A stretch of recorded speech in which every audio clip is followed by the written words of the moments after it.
siri ya paka mweusi na kisasi cha Bahati. Simulizi ya kusisimua. Je, unajua kuwa mtu unayemwamini zaidi anaweza kuwa ndiye anayechimba kaburi lako? Katika simulizi hii ya kusisimua, tunasafiri mpaka katika kijiji cha Matope, mahali ambapo tamaa ya mali ilimfanya babu kumsaliti mjukuu wake wa pekee. Bahati alitolewa kafara akiwa hai, lakini hakuishia shimoni. Alirudi akiwa na umbile ambalo kijiji kizima hakitakuja kulisahau. Je, nini kilitokea pale Mzee Bwelu alipokutana na macho ya dhahabu ya paka mweusi usiku wa manane? Simulizi hii ina mafunzo mazito kuhusu maisha, dhulma na malipo ya hapa hapa duniani. Hakikisha unafuatilia mkasa huu mwanzo mpaka mwisho ili ujionee mwisho wa msaliti na jinsi haki inavyojilipiza kwa namna ya kutisha.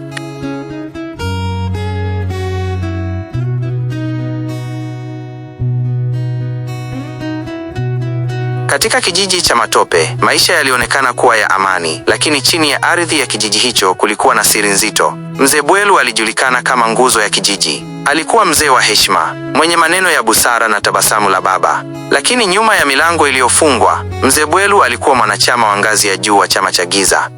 Mjukuu wake, Bahati, alikuwa binti mrembo mwenye roho ya upole. Wazazi wake walifariki katika ajali ya ajabu miaka 10 iliyopita, na tangu wakati huo, Mzee Bwelu alikuwa ndiye kila kitu kwake.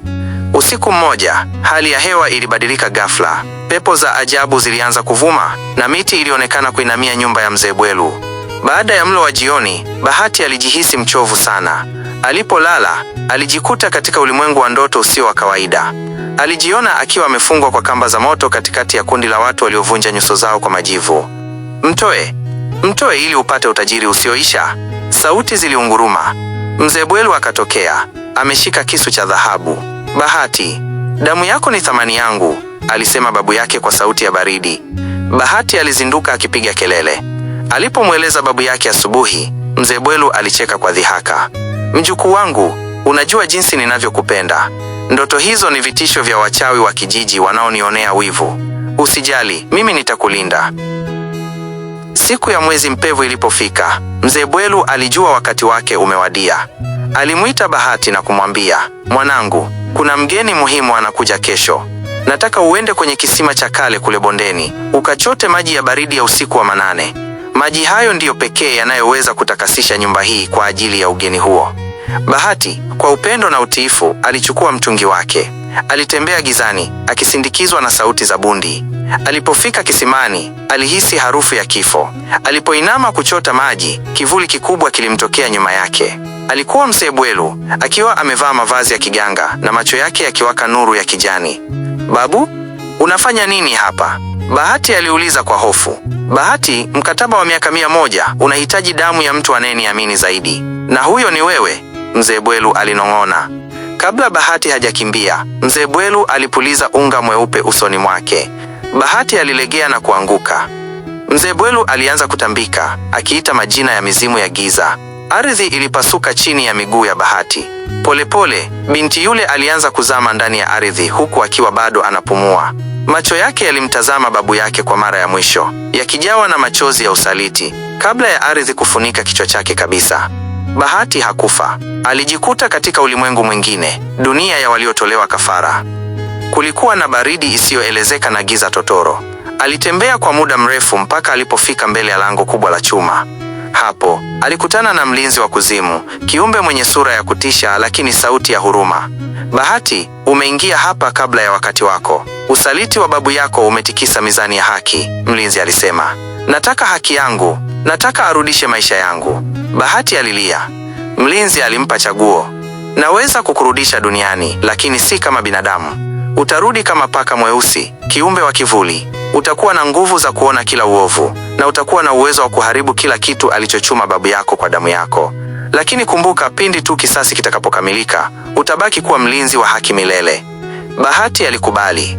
Ghafla mwili wake ulianza kusinyaa, nywele zikawa manyoya meusi kama mkaa, na kucha zake zikawa ndefu na zenye ncha kali. Macho yake yakageuka kuwa ya rangi ya dhahabu inayowaka gizani. Kijijini, Mzee Bwelu alikuwa amekuwa tajiri mkubwa. Alijenga ghorofa, alinunua magari, na kila mtu alimnyenyekea. Alitoa hadithi kuwa Bahati alitoroka na mwanaume mjini. Siku moja, wakati mzee Bwelu akiwa ameketi kwenye ukumbi wake akifurahia mvinyo, paka mmoja mweusi alitokea juu ya ukuta. Mzee alijisikia vibaya moyoni. Macho ya paka yule yalimkumbusha macho ya Bahati siku ile kisimani. "Toka hapa, paka mchafu!" Mzee alirusha jiwe, lakini paka aliruka kwa wepesi na kutoweka. Tangu siku hiyo, maisha ya mzee Bwelu yakawa jehanamu. Usiku wa kwanza, magari yake yote yalikataa kuwaka na matairi yalipasuka yenyewe, huku paka mweusi akionekana juu ya paa la gereji. Usiku wa pili, pesa zote alizohifadhi ndani ya sanduku la chuma ziligeuka kuwa majivu. Usiku wa tatu, mzee Bwelu alianza kuota ndoto ambapo Bahati alikuwa akimvuta kuelekea shimoni kila akifunga macho. Wanakijiji walianza kuona paka huyo kila mahali. Paka huyo alikuwa halii kama paka wa kawaida, bali alikuwa akitoa sauti inayofanana na kilio cha binti mdogo.